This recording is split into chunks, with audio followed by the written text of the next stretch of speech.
ಅಂದು ಕಿರಿಕ್ ಪಾರ್ಟಿ, ಇಂದು bachelor party ಮೇಲೆ FIR ದಾಖಲಾಗಿದೆ.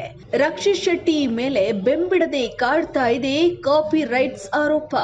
ಚಾರ್ಲಿ ಮೇಲೆ ದಾಖಲಾಯಿತು ಮತ್ತೊಂದು ಎಫ್ಐಆರ್. ನಟ ರಕ್ಷಿತ್ ಶೆಟ್ಟಿ ಮೇಲೆ ಇದೀಗ ಎಫ್ಐಆರ್ ದಾಖಲಾಗಿದೆ. ಎಸ್, ಹೌದು, ಕಿರಿಕ್ ಪಾರ್ಟಿಯಲ್ಲಿ ಹಂಸಲೇಖ ಅವರ ಒಂದು ಟ್ಯೂನ್ ಕದ್ದರು ಅನ್ನುವಂತಹ ಒಂದು ಆರೋಪದ ಮೇಲೆ ಇದೀಗ ಎಫ್ಐಆರ್ ದಾಖಲಾಗಿರುವಂಥದ್ದು. ಇಂದು 2 ಚಿತ್ರದ 2 ಹಾಡನ್ನೇ ಕದ್ದಿದ್ದಾರೆ ಅನ್ನುವಂತಹ ಒಂದು ಆರೋಪ ರಕ್ಷಿತ್ ಶೆಟ್ಟಿ ಮೇಲೆ ಕೇಳಿ ಬಂದಿದೆ. ನಟ ರಕ್ಷಿತ್ ಶೆಟ್ಟಿ ನಿರ್ಮಾಣದ ಚಿತ್ರ ಬ್ಯಾಚುಲರ್ ಪಾರ್ಟಿ.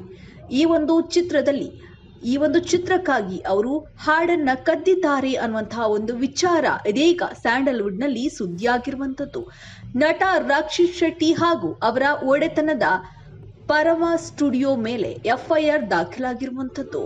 ಗಾಳಿ ಮಾತು ಹಾಗೂ ನ್ಯಾಯ ಎಲ್ಲಿದೆ ಎಂಬ ಹಾಡನ್ನ ಕದ್ದಿರುವಂತಹ ಒಂದು ಆರೋಪ ಕೇಳಿ ಬಂದಿದೆ. OTTಯಲ್ಲಿ ಚಿತ್ರ ನೋಡುವಾಗ ಕಾಪಿರೈಟ್ ಮಾಲೀಕತ್ವ ಪಡೆದಿದ್ದವರಿಂದ ದೂರನ್ನ ದಾಖಲು ಮಾಡಲಾಗಿದೆ. ನ್ಯಾಯ ಎಲ್ಲಿದೆ ಟೈಟಲ್ ಸಾಂಗ್ ಹಾಗೂ ಒಮ್ಮೆ ನಿನ್ನನ್ನು ಕಣ್ತುಂಬ ನೋಡುವಾಸೆ ಅನ್ನುವಂತಹ ಒಂದು ಸಾಂಗ್ ಅನ್ನ ಅಲ್ಲಿಂದ ಕದ್ದಿದ್ದಾರೆ ಅನ್ನುವಂಥ ಒಂದು ವಿಚಾರ ಇದೀಗ ಸುದ್ದಿಯಾಗಿರುವಂಥದ್ದು. ಈ ಹಿಂದೆ ನವೀನ್ ಕುಮಾರ್ ಎಂಬುವವರ ಜೊತೆ ಹಾಡುಗಳ ಬಗ್ಗೆ ಮಾತುಕತೆ ಕೂಡ ನಡೆದಿತ್ತು.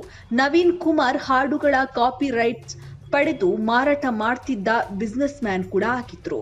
ಇವರ ಜೊತೆಗೆ ಹಾಡಿಗೆ ಸಂಬಂಧಿಸಿದಂತಹ ಮಾತುಕತೆ ಕೂಡ ನಡೆದಿತ್ತು.